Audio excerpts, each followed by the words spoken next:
Fala, torcedor, tudo bem com vocês? Sejam muito bem-vindos aí ao nosso canal mais uma vez, né? Sempre acompanhando com a gente aqui. Hoje a gente separou aqui, né, um corte aqui do pessoal aqui do programa falando dessa partida aí que aconteceu, uma partida super importante envolvendo o nosso time, pensando aí na subida aí, na escalada, na classificação, afinal vale bastante essa partida pra gente. Separei esse corte, vamos estar reagindo juntos. Só peço vocês aí, se puder, dar o like aí para dar uma moral pra gente, tá bom?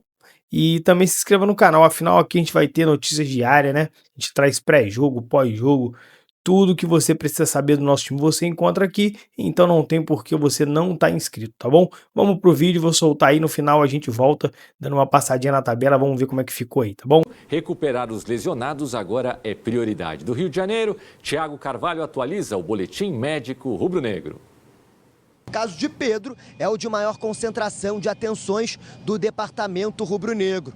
O atacante ainda não tem contato com bola e está imobilizado até a região do cotovelo. Na próxima quarta-feira, deve voltar a trabalhar no gramado, mas apenas internamente e para ter contato com a bola, mas ainda sem estar liberado para as atividades com os demais companheiros. Apesar disso, o médico do clube está otimista com a recuperação de Pedro. Diz que esse tipo de caso pode levar até 8 semanas, mas que em 4 o camisa 9 deve estar liberado.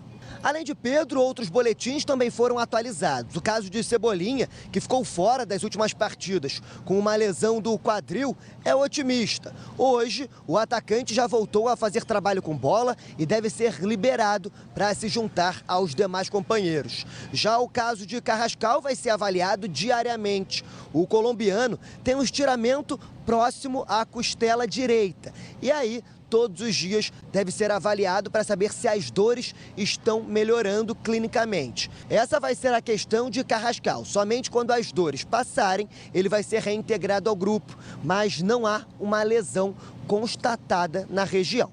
O caso de Léo Ortiz também vai ser avaliado diariamente. Ele até poderia ir a jogo, caso fosse de extrema necessidade, mas a prioridade do Flamengo é ter o zagueiro...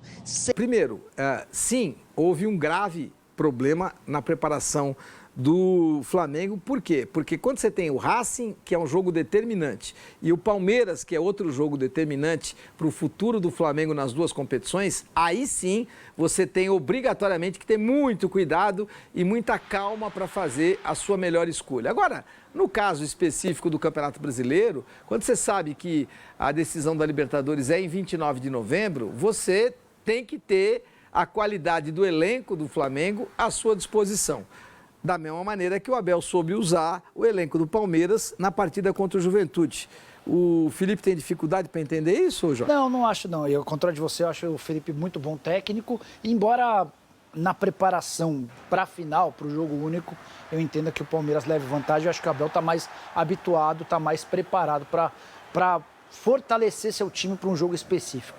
Mas como o Flamengo tem muitos jogadores muito acima da média, caras que podem decidir a qualquer momento, eu vejo o jogo muito equilibrado. Eu vejo o Palmeiras favorito ao título do Brasileiro, isso para mim é claro. A vantagem de um ponto na tabela, ela, na verdade, ela mais uma vitória, vale a 2 por conta da vitória a mais. Então, para o Flamengo ser campeão, ele precisa ultrapassar o Palmeiras. Já na decisão em jogo único, o negócio é muito equilibrado. O Flamengo, no 3-0 contra o Sport, o Flamengo sofreu mais do que eu imaginava. Eu imaginava um passeio do Flamengo. Olha, Nicola, mas foi 3-0. Sim, os 3 gols apenas no primeiro tempo, não, é esse o ponto. Primeiro tempo termina em 0-0 contra o pior time do campeonato, enfim. Mas nada que vai mudar o preço do dólar. Flamengo e Palmeiras, para mim, vão chegar até as últimas rodadas nessa disputa, o que vai fazer com que o fim do ano desses dois seja maluco, Elia. Porque você tem Campeonato Brasileiro, você tem Libertadores e o campeão ainda vai para o Intercontinental de Clubes, que acontece nessa temporada. O que é um sonho, né? Você poder disputar, ainda mais sabendo que o Abel tem o maior bônus do Brasil e da América do Sul, não tenho dúvida disso. Jogadores do Flamengo terão a maior premiação, já o Nicola vai informar qual será essa premiação, caso sejam campeões da Libertadores. E os jogadores do Palmeiras não vão poder reclamar, porque, na pior das hipóteses, cada um vai levar entre 2 e 3 milhões de reais, caso sejam campeões da Libertadores. Isso significa que vai todo mundo ter um Natal com peru gordo, Ana Paula. Então, que maravilha, né? Que maravilha, que maravilha. Eu prefiro o Chester, mas eu acho que vale a pena. É porque você gosta de menos gordura, né? Mas brincadeiras à parte, eu acho que a gente está falando do duelo entre Flamengo e Palmeiras na grande final. Eu vi ali o Bruno Henrique. Esse é um jogador que pode fazer a diferença. E qual outro fator de diferença também nesse duelo? Conduta dos atletas. O Flamengo tem perdido muitos jogadores por expulsões infantis. O Plata, muita gente falou assim, o Plata não deveria ter sido expulso. E aí eu tenho que tirar o chapéu para o Felipe Luiz, porque ele não foi para cima da arbitragem. Assim que ele viu que o Plata foi expulso por bater, né, por atingir o jogador adversário na genitália, como a própria Conmebol determinou. Eu entendi que foi correta. Qual foi o erro da arbitragem ali? Teria que ter dado o cartão amarelo para o jogador que provocou. O jogador que foi lá do Racing provocou a cabeça do Plata, deveria ter recebido o cartão amarelo. E o Plata vermelho. E o Plata vermelho, como aconteceu. Mas eu gostei muito da postura do Felipe Luiz. Ele não se abateu, ele viu que o jogo tinha mudado, o cenário tinha mudado, ele precisava manter o resultado, mexeu, aí ele fez a substituição. A gente fala muito que às vezes ele não substitui bem. Ele fez a substituição correta e segurou o resultado e essa classificação para a grande final no duelo do Racing, que não fez uma boa partida jogando em casa, mas foi um jogo difícil. Um jogo de muita catimba, um jogo cansativo para o adversário. E eu entendo que o Bruno Henrique pode ser o grande diferencial, assim como a Arrascaeta e o Pedro, né? O Arrascaeta tem... O Arrascaeta que o Jorge fala que não joga no Wolverhampton. Que não joga o Wolverhampton. Olha, ele fala que o Arrascaeta... Olha se eu preciso internar o Jorge. Ele fala que o Jorge não joga, que o Arrascaeta não joga no Wolverhampton, que acaba de demitir o Vitor Pereira, porque é fraquíssimo, não ganha de ninguém. Detalhe, contrato de 3 anos, que não durou... Não, e vê que vai arrumar uma nota de multa, né? Vai arrumar uma nota de multa. Mas ele diz que não joga, que o Arrascaeta não joga no Wolverhampton, que o Arrascaeta não joga no Nottingham Forest, que o Arrascaeta não joga no West Ham. Não estou falando nem os últimos colocados, eu estou falando os intermediários. O Arrascaeta carrega esses times nas costas. Esses caras são um bando de jogadores perna dura que acham que só correndo vão poder ocupar esse espaço. Só tem um detalhe: sim, você tem que ser muito bom fisicamente, sim, você tem que estar voando fisicamente, mas a técnica, a qualidade e o talento que o Arrascaeta tem, você pode juntar 60 jogadores que estão na quinta, sexta, sétima, oitava, nona, décima primeira, 12ª posições da Premier League, que não são melhores do que o Arrascaeta. Essa é a realidade, Coisinha rápida, você gosta do John Arias? Eu acho o João Arias um bom jogador, mas não engraxa o sapato. Bom jogador. Então eu vou falar por mim. Eu achava o John Arias rival do Arrascaeta. No mesmo nível, não. Ele conseguiu fazer, ele era o cara do Fluminense campeão da Libertadores. Pois bem. Botaram ele jogando do lado ao contrário, você não vê o jogo. Ele tá jogando do lado ao contrário. Só vou te falar, o Arias no Wolverhampton, ele, que é o Wolves lá, o Vitor Pereira é tão incompetente que colocou ele jogando do outro lado. Então, quando você põe um cara jogando, que está acostumado a jogar do lado esquerdo, você põe ele para jogar do lado direito, você está pedindo para crucificar um jogador de qualidade. 12 jogos do Arias pelo Wolverhampton, que é o lanterna do campeonato, nenhum gol e nenhuma assistência. Acho que a gente precisa falar um pouquinho da espanholização do futebol brasileiro. Podemos falar agora? Nós primeiro precisamos colocar na tela para você o DM do Flamengo. DM do Flamengo. Já nós vamos fazer o seu radar. É DM e convocações, né, Elia? Tem DM e tem convocações. No caso, este é o DM, né? Este é só o DM. O Pedro, o Carrascal, o Jorginho, o Léo Ortiz e o Everton Cebolinha, todos têm lesão. Acho que o Felipe Luiz deveria ser mais inteligente e usar melhor esses dois jogadores, Léo Ortiz e Jorginho, que para mim seriam titulares absolutos. O Pedro não tem o que fazer. 6 semanas de mobilização para a fratura, consolidação. Mobilização, consolidação, não foi culpa nem do Pedro e nem do Felipe ter o escalado, porque isso aí é fratura. Fratura você não tem como prever. Agora, lesão muscular, entorse no tornozelo, você tem como controlar, e isso acho que o Felipe foi mal com o Jorginho e está sendo mal com o Léo Ortiz. Eu não abriria a mão desses jogadores. O Ortiz foi um entorse no tornozelo, você lembra? Ele eu lembro. O Palmeiras numa dividida com o Vitor Roque. O que todo mundo fala é que quando você está com muita sequência de jogo, você faz menos fortalecimento e a sua chance. Mas é que assim, o Ortiz não será um problema. O Ortiz daqui a pouco vai estar à disposição. O Carrascal e o Jorginho devem perder o jogo contra o São Paulo no meio de semana e devem perder a partida do final de semana. O que está gerando mais preocupação no torcedor do Flamengo é o jogo contra o Sport. Aí você fala, mas contra o Sport? Pois é, o jogo está marcado para 15 de novembro, na data FIFA. Palmeiras e Flamengo têm um jogo a menos e eles vão ter que entrar em campo no dia em que a seleção brasileira faz amistoso. Além desses jogadores machucados, o Flamengo tem vários convocados. Danilo e Alexandre pela seleção brasileira, Carrascal pela seleção do país dele, o Plata pelo Equador, há a possibilidade de 4 jogadores na seleção uruguaia. Isso representaria 12 desfalques. E aí a coisa começa a ficar um pouquinho mais complicada, mas nada que também deva mudar a situação do Flamengo favorito em relação ao esporte. Você não acha que o treinador tem a obrigação de saber preservar? Vamos supor que você seja a gestora da arbitragem e que você tenha o Rafael Claus. Eu estou dando o nome do Claus como referência, porque o Claus tem sido referência da arbitragem brasileira nos últimos anos. Você tem o Claus, que você quer usar o Claus na final da Libertadores. E aí você tem um jogo há uma semana, um jogo importante no meio.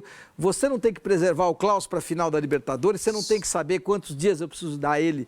E talvez o Felipe não esteja sabendo fazer isso com o Jorginho. Se eu tiver condições, porque acho que essa é uma pergunta importante, eu tenho condições, assim, eu tenho outras opções para colocar no lugar do Claus e preservá-lo para a final, eu vou segurar ele para a final. Vou segurar ele para a final, e a gente tem o famoso controle de cargas, periodização de treino, controle de descanso, para que esse árbitro esteja na sua melhor condição no dia da grande final. Você falou muito bem, e eu gostei da sua fala, e assim, eu convivi muito com médicos, com fisiologistas, fisioterapeutas, inclusive no quesito mental, você fazer muito core, né, que é o chamado prevenção de lesão para o atleta, que é o fortalecimento, principalmente de ligamento, regiões articulares, que é tornozelo, joelho, quadril. Há treinamentos para fortalecer quadril, para evitar esse tipo de lesão quando você tem uma sequência muito grande de jogos. Agora, uma vez que você tem esse controle de cargas, e o jogador também tem que ajudar com a informação, Elia, porque muitas vezes o jogador não passa a informação correta para os profissionais do departamento médico. E aí você está achando que ele está bem e ele não está, e vai para um jogo e acaba se lesionando. Então tem que entender de fato onde está o problema.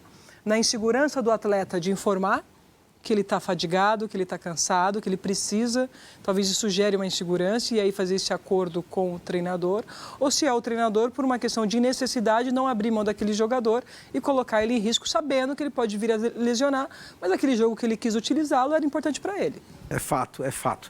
Radar do Nicola para você.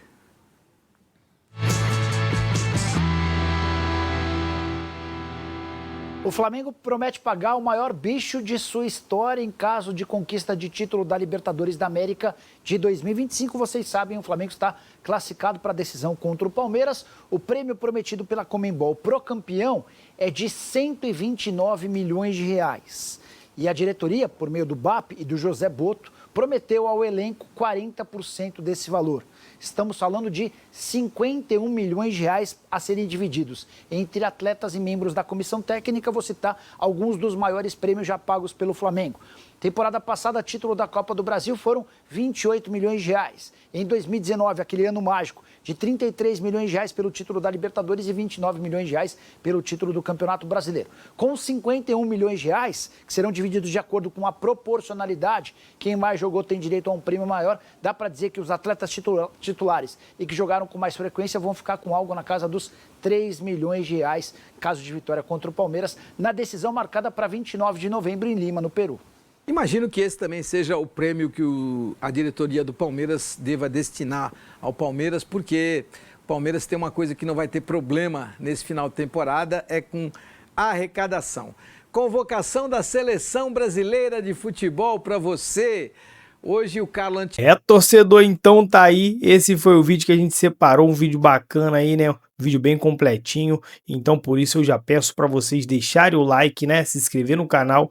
A gente traz todas as informações para vocês ficarem por dentro de tudo aí, né? que acontece no Brasileiro, tudo que vocês precisam saber tá aqui. E passada essa rodada, né, vamos ver como é que ficou aí a tabela do Brasileiro.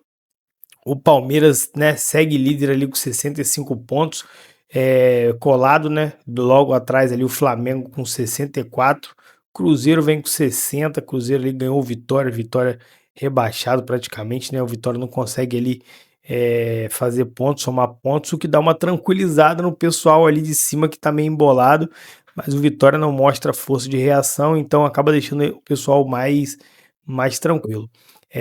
O Mirassol, obviamente, a sensação do campeonato aí, 56 pontos, vai para a Libertadores 2026. Parabéns ao Mirassol.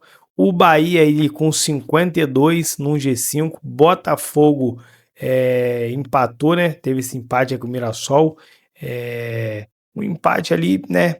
Era um jogo difícil, pelo menos o Mirassol não se distanciou tanto, mas ficou difícil ali para o Botafogo buscar. O Mirassol vai brigar com o Bahia ali pelaquela quinta posição. Sétimo lugar, fechando ali o G7, né? Que vai ser o G7, né? A final da Libertadores entre Flamengo e Palmeiras. Então, Fluminense hoje, mesmo aí com a derrota, estaria na Libertadores e brigando ali também por essa vaga aí na verdade, de pré-Libertadores, né? Rapaziada, o vídeo foi esse, espero que vocês tenham curtido, tenham gostado, e já que ficaram aqui até o final, dá o like para dar uma moral pra gente, até o próximo vídeo, valeu!